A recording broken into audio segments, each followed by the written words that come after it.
कहां का घोटाला मैं गिनवाऊं? महाकाल तक तो नहीं छोड़ा। अभी पटवारी घोटाले के बारे में आपने सुना? आपने मीडिया में देखा किस प्रकार का पटवारी घोटाला हुआ?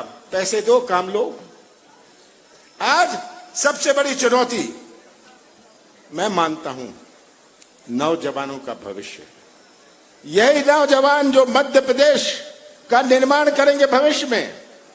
अगर इनका भविष्य अंधेरे में रहा तो मध्य प्रदेश का क्या भविष्य होगा जो निर्माण करेंगे। आज का भटकता हुआ नौजवान, इसकी अपनी सोच है। 20 साल पहले के नौजवान और आज के नौजवान में बहुत अंतर है। आज का नौजवान के स्वप्न है, उसका एक नजरिया है। आज का नौजवान कोई ठेका नहीं चाहता, कोई कमीशन नहीं चाहता, वह तो व्यवसाय का मौका या अपने हाथों को काम चाहता है। पर यह भटकता नौजवान, अपने मध्य प्रदेश में कोई निवेश नहीं आता। अशोकनगर तो एक कृषि प्रधान जिला है, पर पूरे मध्य प्रदेश में जितने उद्योग लगते नहीं उससे ज्यादा बंद हो जाते हैं। लोगों को मध्य प्रदेश पर विश्वास नहीं।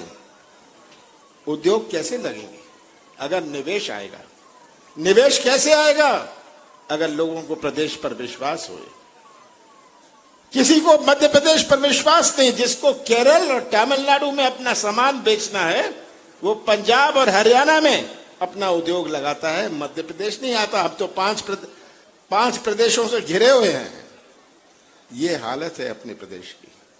कोई निवेश नहीं, आर्थिक गतिविधि चौपट। हमारा छोटा व्यापारी दुखी, भटकता हुआ नौजवान।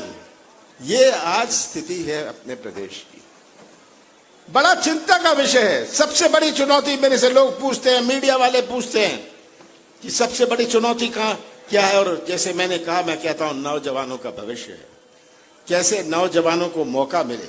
ये आज घोटाले वाली सरकार, अब तो आखिरी 3 महीने बचे हैं, इन्होंने तो 220 महीनों में 250 घोटाले, 250 घोटाले की तो सूची बनी हुई है। ऐसे घोटाले, ये आज हालत है। मैं तो शिवराज सिंह जी से पूछता हूं, शिवराज सिंह जी आपने दिया क्या? 18 साल का हिसाब जनता को दीजिए। आप ये यात्रा निकालते हैं, कभी यात्रा को पता नहीं क्या क्या नाम देते हैं। आपने दिया क्या? मैं बताता हूं शिवराज सिंह ने क्या दिया। महंगाई दी, बेरोजगारी दिया, भ्रष्टाचार दिया, भर्ती घोटाले दिया, माफिया राज दिया, बलात्कार दिया, ये शिवराज सिंह ने दिया। बाल अपराध दिया, और एक और बात बताऊं क्या दिया? घर घर में शराब दी। ये शिवराज सिंह। शिवराज सिंह जी, आज आपको बहुत सारी बातें याद आ रही हैं। अपना पाप आप धोना चाहते हो। इनकी घोषणा की मशीन अब डबल स्पीड पर चल रही है, झूठ की मशीन डबल स्पीड पर चल रही है। पर शिवराज सिंह जी, आपको इन बच्चों की पीड़ा दिखती नहीं है। आपको किसान के पुकार आप सुन नहीं सकते। आपकी कान नहीं चलती, आंख नहीं चलते, मुंह बहुत चलता है। पर मुंह चलाने में और प्रदेश चलाने में बहुत अंतर है। ये आज आप सबके सामने है। आपको ये लंबी बात नहीं कहनी। झूठ और घोटालों और घोषणा की ये जो अब सरकार बची है, इनके पास बचा क्या है? पुलिस, पैसा और प्रशासन। ये 3 चीजें बची हैं। और छिपाने, दबाने और डराने की राजनीति समाप्त होने वाली है। ये याद रखिएगा शिवराज सिंह जी। आप तो पूछते हैं कमलनाथ ने क्या किया? 15 महीने की हमारी सरकार थी शिवराज सिंह जी। आ जाइए, अशोकनगर आ जाइए, खड़े हो जाइए वहां। मैं हिसाब दूंगा जनता को कि 15 महीने में से जो 2.5 महीने आचार संहिता में गए, 11.5 महीनों में हमने अपनी नीति और नियत का परिचय दिया। हमने एक शुरुआत करी थी। कौन सी गलती करी? बहने? 27 लाख किसानों का कर्जा माफ किया। अशोकनगर में ही 20,000 किसानों का कर्जा पहली किस्त में माफ किया। ये पहली किस्त थी, दूसरी किस्त चालू थी। केवल डिफॉल्टर किसान का ही नहीं, पर जो चालू खाता वाले किसान भी थे उनका भी हमने कर्जा माफ किया 27 लाख। कौन सा पाप मैंने किया कि मैंने 1000 गौशाले बनाए जो मध्य प्रदेश के इतिहास में कभी नहीं बने थे? कौन सा पाप मैंने किया? अगर बिजली 100 रुपए 100 यूनिट दी, आप गवाह हैं। और शिवराज सिंह जी, आप मेरे से हिसाब मांगते हैं। हिसाब जनता देगी आपको। आपका समय आ गया, समय आ गया। आपको अब सब कुछ याद आने लग गया है। 18 साल बाद आपको बहनें याद आ रही हैं, आपको कर्मचारी याद आ रहे हैं, आपको नौजवान याद आ रहे हैं।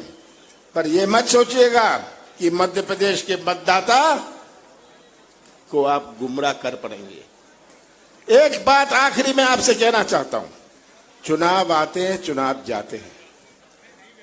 पंचायत के चुनाव होते हैं, जनपद के होते हैं, जिला परिषद के होते हैं, लोकसभा के चुनाव होते हैं। हर चुनाव का अपना मायने है।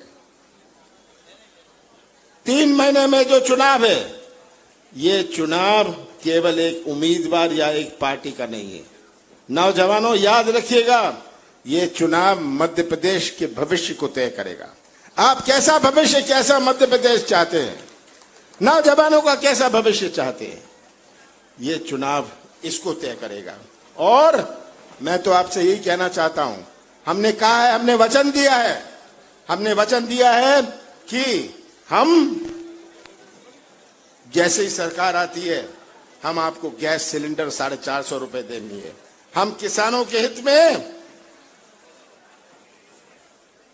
कर्जा माफ की योजना फिर से शुरू करेंगे। 5 हाउस पावर की बिजली मुफ्त करेंगे। चाहते हैं आप? हम अपने नौजवानों के लिए रोजगार के नए मौके बनाएंगे। 100 यूनिट बिजली को हम माफ करेंगे, 100 यूनिट माफ करेंगे और 200 यूनिट हाफ करेंगे। ये हम करेंगे। और मैंने तो बहुत दफे कहा है कि हमने पिछड़े वर्ग के लिए आरक्षण किया, 27% हम वचनबद्ध हैं।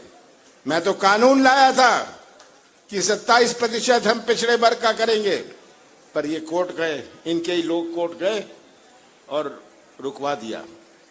खिलवाड़ किया हमारे बच्चों के साथ, हमारे रिक्त पद नहीं भरे गए, हमारी प्रमोशन नहीं हो पाई हमारे पिछड़े वर्ग की।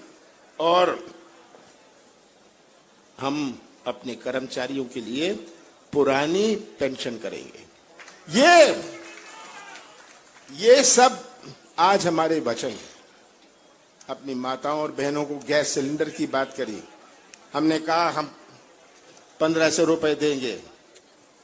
पर अब आपके सामने ये तस्वीर रख लीजिएगा, ये तस्वीर पूरे प्रदेश की अपने सामने रख लीजिए।